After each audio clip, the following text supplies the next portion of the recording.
If you want to save a path from GIMP so you can scale it infinitely in other programs, you're in the right place. In this video, I'll show you exactly how to export your path as a vector SVG file in GIMP, step by step. This is really useful if you've created a clean path, shape, or outline, and you want to reuse it later in design software without losing quality. If this tutorial helps, please hit the like button and subscribe for more simple GIMP tutorials and quick editing tips. Let's jump in. First, make sure you already have a path created in your project.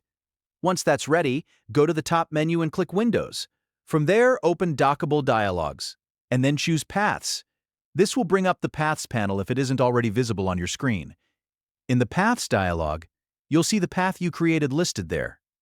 Now find the path you want to export. Right-click on that path to open the Options menu. In that menu, click Export Path. This is the option that lets you save your path as a vector file instead of a regular image file. Vector files are important because they can be scaled up or down without losing sharpness or detail. Next, you'll be asked to choose a file name and location. Give your file a clear name so you can find it easily later. Very important here, make sure you add .svg at the end of the file name. That tells GIMP to save the path in SVG format. Once the name is correct, click Save. After that, your path will be exported as an SVG file, which means you can open it in other vector-friendly programs and use it for scaling, editing, or importing into new designs. If you ever need to move artwork between apps, this is one of the best ways to keep it clean and editable. And that's it. You've now exported your GIMP path as a vector SVG file.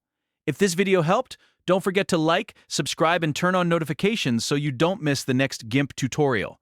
Thanks for watching, and I'll see you in the next one.